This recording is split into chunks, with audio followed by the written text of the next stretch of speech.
আমাদের আরকাম ভাই তিনি দেখাল করলে তোমার জীবনটাও যদি আমরা দেখি যে হয়তো তোমার জীবনের কোনো না কোনো আমল আল্লাহ আমার কাছে কবুল হয়েছিল বিদায় জীবনের শেষ দিকে এসে থেকে লাভ করা আমার পথে আপনারা লিখে দেন। প্রথমে আমি বলছিলাম নামাজের জন্য 4 ওয়াক্ত নামাজ পড়তো, আমি বললাম আরকাম ভাই আপনি 4 ওয়াক্ত পড়ার ফরজ আসেন না, বলল হুজুর এখন থেকে ফরজের কোরআন ফরজ ছাড়বো না। মানুষ রাস্তায় বাজারে দিয়ে আমি যখন যাচ্ছিলাম আমার সাথে মানুষ আশ্চর্য হয়ে তাকায় যে আরকাম নামাজ পড়তেছে।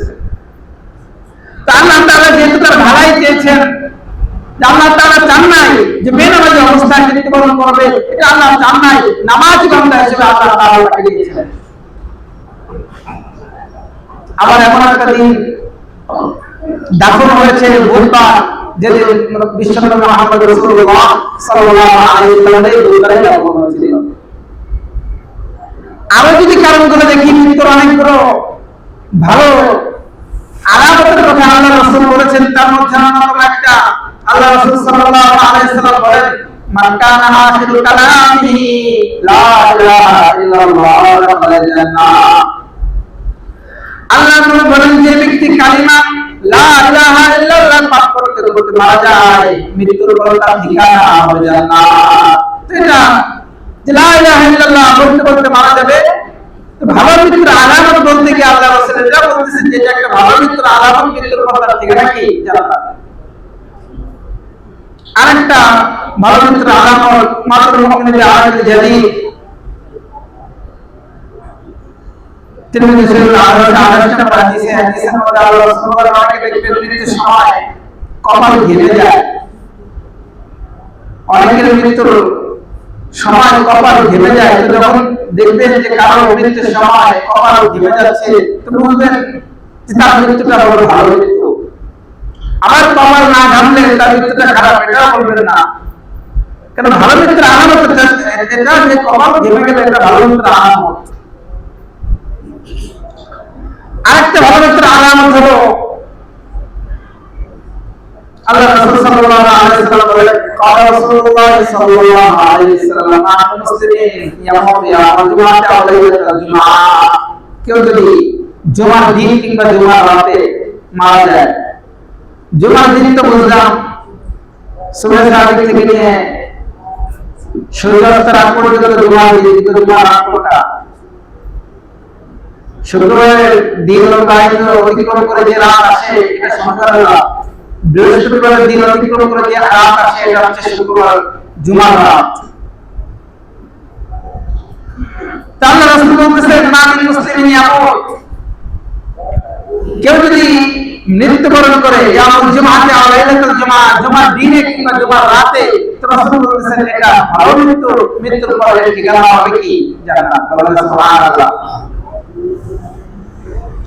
আমরা তো আল্লাহ তাআলার কাছে অনেক কিছু চাই, অনেক সম্পদের প্রয়োজন, সন্তানের প্রয়োজন, সম্মানের প্রয়োজন, দুনিয়ার হাজার কিছু চাই, সুস্থতার প্রয়োজন, কিন্তু আমরা কি কখনো চেয়েছি যে আল্লাহ আমার একটা ভালো মৃত্যু আপনি দান করেন, জুমার দিনে কিংবা জুমার রাতে সুবহ সাদিকের সময় নামাজরত অবস্থায়, সিজদারত অবস্থায় এভাবে একটা সুন্দর মৃত্যু দান করেন, এভাবে আমরা আল্লাহ তাআলার কাছে কখনো চাই?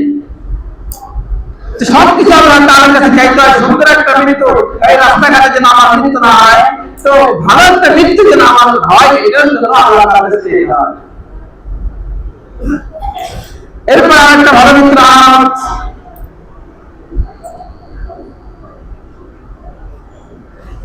মান মাতা ফিল বাতান।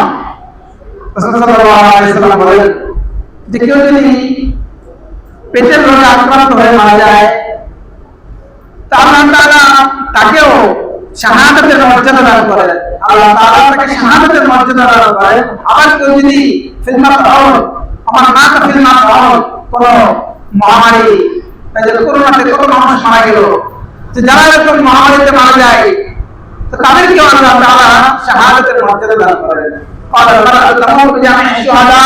আবার কোন মহিলা এমন অবস্থায় মারা গেল যে তার গর্ভের সন্তান 3 মাস 4 মাস 5 মাস 6 মাস 7 6 মাস 8 মাস 10 মাস হয়েছে এমন অবস্থায় মারা গেল, অথবা সে বাচ্চা প্রসব করার সময় মারা গেল, এমন অবস্থায় যদি কোনো মহিলা মারা যায়, তাহলে রাসূল বলেন আল্লাহ তাআলা ওই মহিলাকেও শাহাদাতের মর্যাদা দান করেন। সুবহানাল্লাহ।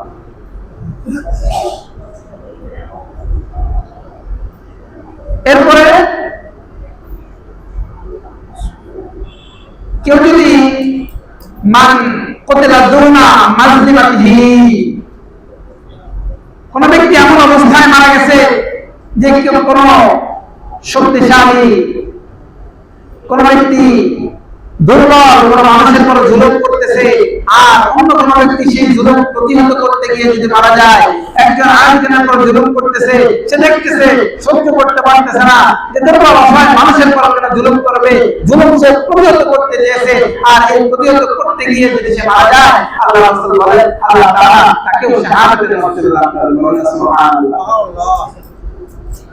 আবার কোন ব্যক্তি মান কতরাতুনা দামিহি, নিজের জীবন বাঁচানোর জন্য যদি মারা যায়, ঘরে চলে আসছে ডাকাত আসছে, ডাকাত ঘরে আসছে, এখন হচ্ছে সে ডাকাত যেহেতু আসছে তো প্রথমে কি করে, ঘরে মানুষ থাকলে তাকে আগে ধরে মারধর করে, তো তার সাথে দেখা যায় কোনোভাবে ডাকাত বা অন্য কোনোভাবে সে যদি মারা যায়, তো তখন কি সে আল্লাহ তাআলা তাকে শাহাদাতের মর্যাদা দান করেন। আর মাফাতুল্লাহ মালিহি, নিজের সম্পদ রক্ষা করতে গিয়ে যে নিজের সম্পদ সে অন্য কেউ কোন জালেম জোর করে নিয়ে যাইতেছে, আর সে নিজের সম্পদ রক্ষা করতে গিয়ে কোন অবস্থায় সে মারা গেল, আল্লাহ তাআলা বলেন সে তার মরণটা ও তার মৃত্যুটা হলো ভালো মৃত্যু করার তার ঠিকানা জান্নাত। সুবহানাল্লাহ। মাফাতুল্লাহ আহলিহি, কেউ নিজের পরিবার রক্ষা করতে গিয়ে মারা গেল, কেউ নিজের পরিবার, নিজের স্ত্রী, নিজের ছেলে সন্তান, নিজের মা বাবা, এদেরকে রক্ষা করতে গিয়েও যদি কেউ মারা যায়, তাহলে আল্লাহ রাসূল বলতেছেন যে মাফাতুল্লাহ দুনা আহলিহি, এই ব্যক্তিও কি এই ব্যক্তির মৃত্যুটা হলো ভালো মৃত্যু করার ঠিকানা হবে জান্নাত। মান তাসাদ্দাকা বিসাদাকাতি খুতমারাহু বিহাদা আলাল জান্নাহ, আর কোন ব্যক্তি যে সব ভালো মৃত্যু মানে কোন মৃত্যুগুলো ভালো মৃত্যু বলছি সবাই চেষ্টা করবেন যে এর কোন একটা অবস্থায় যেন আল্লাহ তাআলা আমাদের মৃত্যু দান করে, কারণ এটা ভালো মৃত্যু, এর পরবর্তীতে আল্লাহ তাআলা আমাদের প্রতিফল দিবেন ভালো। মাফাতুল্লাহ মান তাসাদ্দাকা বিসাদাকাতি খুতমারাহু বিহাদা আলাল জান্নাহ, কেউ সদকা করছে, আপনি অর্থ সদকা করলেন, কিংবা আপনি একটা গাছ লাগাইলেন, এই গাছ কোন পুঁজি, এই গাছ মানে এমন একটা জায়গায় লাগাইলেন যে অন্যান্য মানুষ সবসময় খাবে না, পাখি গাছের পাখি খাবে, এই নিয়ে আপনি লাগাইলেন, এটাও কি সদকা। কোন অর্থ কিন্তু কোন জায়গা মসজিদ মাদ্রাসা কোন একটা জায়গায় আপনি গাছ লাগাইলেন, তো এই গাছ তো আপনি নিজে খাওয়ার জন্য লাগাইলেন, আপনি দিয়ে দিলেন, অল্প জায়গায় দিলেন, বা অন্য একটা জায়গায় লাগাইলেন, বিভিন্ন মানুষ খাবে, পাখি খাবে, বা মাদ্রাসা লাগাইলেন, ছাত্ররা খাবে, এই যে এটাও কি সদকা।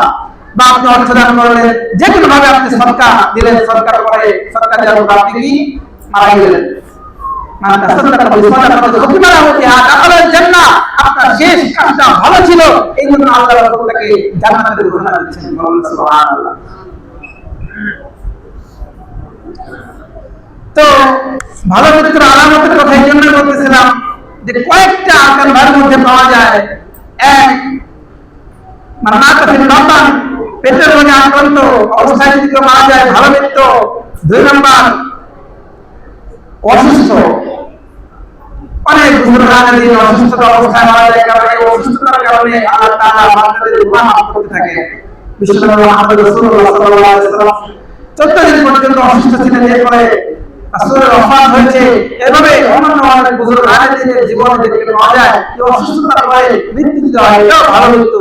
তার কারণে অসুস্থ ছিলেন, এরপরে আল্লাহ তাআলা মৃত্যু দিয়েছেন, এটাও কি এটা ভালো মৃত্যু। কারণ মানুষ যখন কোনো কষ্ট স্বীকার করে, এই কষ্টের বিনিময়ে আল্লাহ তাআলা দেন। একটা কাটা আপনার গায়ে কাটার আঘাত লাগলো, আপনি একটু সামান্য জায়গা পরিমাণ ব্যথা অনুভব করলেন, এর কারণে আল্লাহ তাআলা গুনাহ মাফ করে দেন। সন্তান মরে যায়, কত কষ্ট পাওয়া, সন্তান যখন মরে যায় তো বাবার কষ্টের কি শেষ আছে?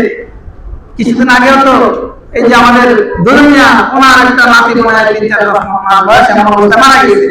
তো এই যদি সন্তান মারা গেল তো মা বাবা কি পাবে?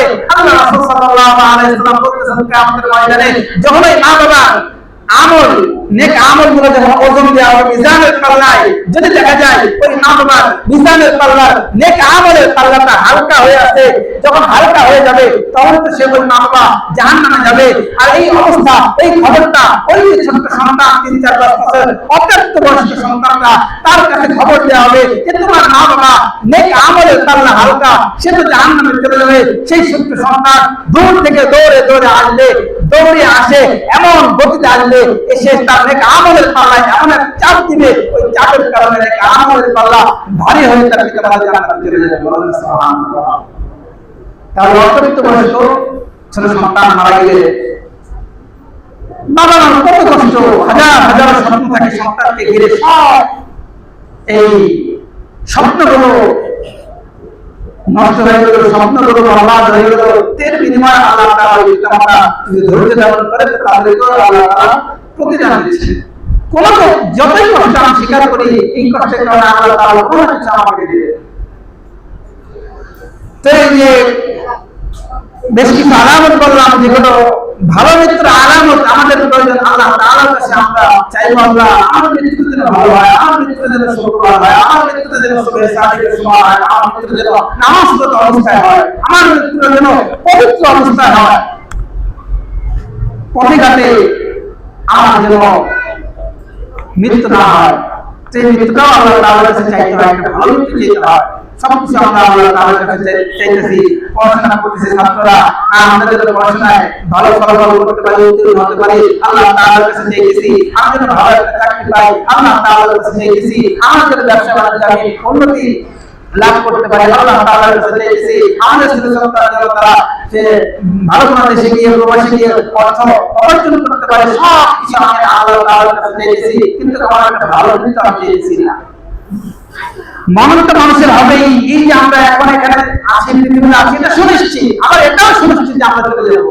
আছি যে যেরকম সুনিশ্চিত আমরা চলে যাবো, এটাও সুনিশ্চিত। তো যেখানে চলে যেতেই হবে সুনিশ্চিত, তো সেই যাওয়াটা যদি ভালো হয়, দুনিয়ায় যদি আমাদের আমলটা ভালো হয়, তাহলে আমাদের মরণটা হবে ভালো, পরকালে হাসর হবে ভালো। দুনিয়ায় যদি আমল খারাপ হয়, মরণকালে মরণ হবে খারাপ, পরকালে হাসর হবে খারাপ। সবসময় পরকালের ফিকিরটা করা। আমি যদি এই যে দুনিয়াতে আমরা আসছি সম্পদের পাহাড় করার জন্য নয়, আমি অনেক সম্মানের অধিকারী হব, অনেক সম্পদের অধিকারী হব, সম্পদের পাহাড় করব, এই জন্য নয়। দুনিয়া এই সাময়িক সময় আমরা আসছি নেক আমলের পাহাড় করার জন্য। এই নেক আমলগুলো দিয়ে আমার জন্য কিয়ামতের ময়দানে মিজানের পাল্লায় দিলে নেক আমলের পাহাড়টা উঠায়া আমি যেন নেক আমলের পাল্লাটা ভারী করাইতে পারি, এর মাধ্যমে আমি যেন জান্নাতে যেতে পারি। কারণ এটা অস্থায়ী। স্থায়ী আমাদের সম্পদগুলো যদি আমরা স্থায়ী করতে চাই, বলেছিলাম গত সপ্তাহে, আমরা যদি যেই অর্থ আমাদের আছে আমি নিজের জন্য আমি যদি ব্যবহার করি, এগুলো তো আমি সব জমা রাখলাম, নিজের জন্য ব্যবহার করলাম, এগুলো তো পরবর্তীতে চলে যাবে। আমার মৃত্যুর পরে সম্পদগুলো আমার সন্তানের কাছে সাময়িক কিছুদিনের জন্য থাকবে, সন্তানের পরে তার সন্তান, এভাবে কারো কাছে কোনো সম্পদ স্থায়ীভাবে থাকবে না। স্থায়ীভাবে যদি সম্পদ আমরা রাখতে চাই, এই সম্পদগুলো যদি আমরা আল্লাহর রাস্তায় ব্যয় করি, তাহলে সেটা স্থায়ীভাবে থেকে যাবে। কারণ আপনি যে আল্লাহর রাস্তায় ব্যয় করলেন, আপনার নেক আমল নামায় এটা চলে গেল, এই নেক আমল নামায় এটা লিপিবদ্ধ হয়ে গেল, আর এর বিনিময়ে জান্নাত পাইতেছেন, যে আপনার এটা তো স্থায়ী অস্থায়ী না। আমাদের সম্পদ যদি স্থায়ী করতে চাই, যে আমাদের মোহাম্মদ নাজিমউদ্দিন সাহেব কত কিছু করতেছে, কত সম্পদ ব্যয় করতেছে, যেটা দিনের জন্য ব্যয় করতেছে সেটা স্থায়ী, আর যেটা দিনের জন্য না সেটা অস্থায়ী। কারণ হচ্ছে অনুদান হায়াত, যে কোনো সময় আমাদের তো হায়াতের কোনো মানে নিশ্চয়তা নাই, যে কোনো সময় চলে যেতে পারে, কেউ বিশ্বাস করতে পারবে না। এভাবে আমাদের ঘর থেকে আমাদের ভাই বিদায় নেবে, এটা প্রত্যেকের কাছে ছিল অপ্রত্যাশিত। কেউ কখনো ভাবেও নাই আমার একটা অবস্থা তৈরি হবে। কিন্তু আল্লাহ রাসূল সাল্লাল্লাহু আলাইহি ওয়াসাল্লাম মাত্র 23 বছরের জীবন দিয়ে, 23 বছরের নবুয়তের জীবন দিয়ে, রাসূলের হায়াত 63 বছর 40 বছর বয়সে নবুয়ত প্রাপ্ত হয়েছে, 23 বছর নবুয়ত জীবন, এই জীবনের উপর নির্ভর করে কিয়ামত পর্যন্ত সমস্ত মানুষ নিজেদের জীবন পরিচালনা করবে। তাহলে লম্বা হায়াতের প্রয়োজন নাই, আমি অল্প হায়াতের মধ্যে যদি আল্লাহ তাআলাকে সন্তুষ্ট করতে পারি, এটাই আমার সফলতা, এটাই আমার জীবনের কামিয়াবি। তাহলে আমার মৃত্যুর পরে যেন মানুষ আমার জন্য দোয়া করে, আমার মৃত্যুর পরে যেন মানুষ আমার জন্য আমার কবরটা জিয়ারত করে ব্যতীত হয়, আমার মৃত্যুর পরে আমি যেন খুশি থাকি, মরলে হাসিতে তুমি কাজে করবো। আমার মাদ্রাসার ছাত্রদেরকে ওই রাতে কোরআন শরীফ পড়তেছে ছাত্ররা, যেদিন আমার ভাই মারা গেল তো এখন 5-7 জনের 6 ঘন্টা পড়ছে, তো তারপরে তাদেরকে বললাম তোমরা চলে যাও মাদ্রাসায়, অন্য যারা আছে তাদেরকে পাঠাও। তো 2-1 জনের সাথে আর সম্পর্কটা এত বেশি ছিল যে তারা সারা রাতই কোরআন শরীফ পড়ছে মাদ্রাসায়, মানে ঘুম তারা আসতেছিল না। এটা সম্পর্কটা ভালো ছিল। তো মানুষের সাথে আমি যদি আমার এলাকার সাথে, আমি যদি আমার এলাকার প্রতিবেশীর সাথে সম্পর্কটা ভালো রাখি, আমার মৃত্যুর পর তারা আমার জন্য দোয়া করবে। আমি যদি আমার এলাকার মানুষের গুরুত্ব না দেই, আমি যদি তাদেরকে অবহেলা করি, আমি যদি আমার এলাকার আমার প্রতিবেশী, আমার ভাই, আমার বন্ধুদের যদি আমি তাদের সাথে জুলুম নির্যাতন করি, তাদেরকে আমি যদি অপদস্থ করার চেষ্টা করি, সম্মান না দেই, তো দেখা যাবে আমার মৃত্যুর পরে তারা আমার জন্য কাঁদবে না, আমার জন্য দোয়া করবে না। তো আমার মৃত্যুর পরে তাদের হৃদয়টা ব্যথিত হবে না, আমার মৃত্যুর পরে তারা যেন আমার জন্য দোয়া করে। এই জন্য আমার প্রতিবেশীর সাথে আত্মীয়স্বজন মাধ্যমের সাথে সুসম্পর্ক রাখা, খারাপ সম্পর্ক রাখতে না করা। আল্লাহ তাআলা আমাদের বুঝা এবং আমল করার তৌফিক দান করেন। জি রাসূলুল্লাহ।